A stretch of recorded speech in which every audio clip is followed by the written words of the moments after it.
भगवान श्री कृष्ण का राधा के साथ एक नाता था। आपको पता है भगवान श्री कृष्ण की वाइफ का क्या नाम था? किसी को भी? रुक्मिणी। उनकी 3 पत्नियां थी और दूसरी का क्या नाम था? सत्यभामा। और तीसरी? सोचने में कितना समय लग गया, लेकिन राधा के लिए तो समय नहीं लगता ना। और क्यों नहीं लगता?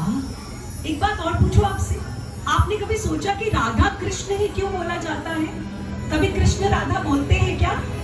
क्या बोलते हैं? थोड़ा हमारे साथ तेज बोलिए, तो क्या बोलते हैं? राधा कृष्ण।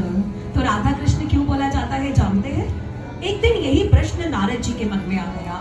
नारद जी को लगा ये क्या राधा कृष्ण करते रहते हैं, राधा को इतनी इंपॉर्टेंस, इतनी महत्वता। पता क्या हुआ? वो भगवान श्री कृष्ण के पास चले गए। भगवान श्री कृष्ण के पास गए और कहने लगे, प्रभु ये राधा का नाम आपसे पहले क्यों आता है? भगवान श्री कृष्ण जो कि लीला रचते थे, भगवान श्री कृष्ण के हर कार्य में एक सुंदर सी लीला थी, सुंदर सा संदेश था। आप देखो, उन्होंने माखन भी चुराया तो उसमें भी संदेश था। तो भगवान श्री कृष्ण ने क्या किया? उन्होंने नारद जी को बोला, बहुत सुंदर बात है, ध्यान से सुनना।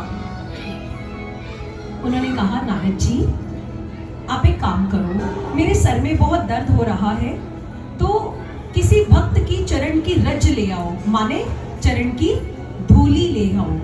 तो नारद जी बहुत हैरान हो गए, कहने लगे कि ऐसा क्यों कृष्ण?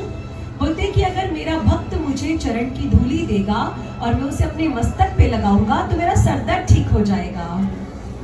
नारद मुस्कुराने लग गए। नारद जी कहते, अच्छा प्रभु मैं जाता हूँ लेने के लिए। तो इतने में भगवान श्री कृष्ण क्या बोले? बोले, नारद जी रुको, there is a term and condition to it. And what is that condition? कि जो भक्त मुझे अपने चरणों की धूली देगा उसको अगले 7 जन्म नरक में जाना पड़ेगा। नारद जी तो हैरान रह गए, बोले प्रभु बहुत कठिन कार्य है, कौन दे देगा? अगले 7 जन्म नरक में कौन भक्त देगा? तो नारद जी चले गए गोपियों के पास। गोपी के पास गए तो कहने लगे गोपियों को कि भगवान श्री कृष्ण के सर में बहुत दर्द है और उन्हें आपकी चरण रज चाहिए, धूली चाहिए, इससे उनका सर दर्द ठीक हो जाएगा। गोपी ने कहा, बस इतनी सी बात है तो लीजिए ना, ये चरण की धूली ले लीजिए। लेकिन नारद जी कहने लगे, नहीं नहीं, इतना सरल नहीं है, एक कंडीशन है। और कंडीशन क्या है? कि अगले 7 जन्म नरक में भुगतने पड़ेंगे। तो गोपियां कहने लगी, नहीं नारद जी, 7 जन्म नरक में कैसे भुगतेंगे? मना कर दिया। नारद जी ऐसे भक्तों के पास गए, सबने मना कर दिया। और उसके बाद बारी आई श्री राधा जी की। श्री राधा जी के पास गए और कहने लगे, राधा कृष्ण के सर में बहुत पीड़ा हो रही है, दर्द हो रहा है, कृष्ण को तुम्हारी चरण धूली चाहिए, लेकिन एक शर्त है, अगले 7 जन्म नरक में जाने पड़ेंगे। तो जानते हैं भक्तजनों श्री राधा जी ने क्या कहा? श्री राधा जी कहने लगी, नारद जी अगर मेरी चरण धूली से श्री कृष्ण का सरदर्द ठीक हो जाए तो 7 जन्म तो क्या, मैं हर जन्म नरक में भुगतने को तैयार हूँ, हर जन्म नरक में भुगतने को तैयार हूँ। ये था उनका प्यार। और इसी बात से उनको जवाब मिल गया कि राधा कृष्ण क्यों कहा जाता है। और भगवान श्री कृष्ण ने मात्र इतना ही नहीं बल्कि संदेश है for the modern contemporary society कि अपनी अर्धांगिनी को अपने से पहले रखो।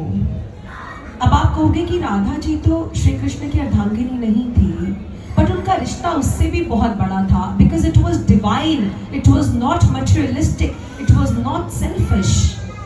बहुत दिव्य एक संबंध था उनका। और जब घरों में आप देखते हो आजकल का जो माहौल है रिलेशनशिप्स में, modern contemporary life has given us comfort but taken away all the peace. बहुत सारे कंफर्ट्स दे दिए, बहुत सारी व्यवस्थाएं दे दी, लेकिन मन में कहीं ना कहीं वॉइड है, शांति नहीं है। आप एक बार ये ट्राई करके देखो जो भगवान श्री कृष्ण ने ट्राई किया, अपने से ज्यादा वैल्यू अपनी वाइफ को देकर देखो। सारी wives they are just smiling, है ना? But this is the reality, I am telling you, do it. भगवान श्री कृष्ण ने जीवन जीने के सूत्र दिए हैं सज्जनों हमें। अगर आप उन्हें अपनाओगे, एक घर के लिए, घर कैसा होना चाहिए जहां पर इक्वलिटी हो, जहां पर इक्वल वैल्यूज हो, अगर आप थोड़े से झुक जाओगे तो कुछ हो नहीं जाएगा। घर में शांति आ जाएगी, रिलेशनशिप्स में टॉक्सिसिटी नहीं होगी। आजकल बहुत कॉमन टर्म है ना, हम बोलते हैं रिलेशनशिप टॉक्सिक हो रहे हैं। आज से 20 साल पहले आपने ये वर्ड सुना था कभी कि रिलेशनशिप टॉक्सिक हो रहे हैं? नहीं सुना था ना, क्योंकि टॉक्सिक होते ही नहीं थे। इसीलिए बैलेंस स्टैब्लिश करना है। और भगवान श्री कृष्ण क्या सिखा रहे हैं? जीवन में हार्मनी को स्टैब्लिश करो, बैलेंस को स्टैब्लिश करो। और कैसे करो? गीता में भगवान श्री कृष्ण बहुत सुंदर कहते हैं, कर्मण्येवाधिकारस्ते मा फलेषु कदाचन।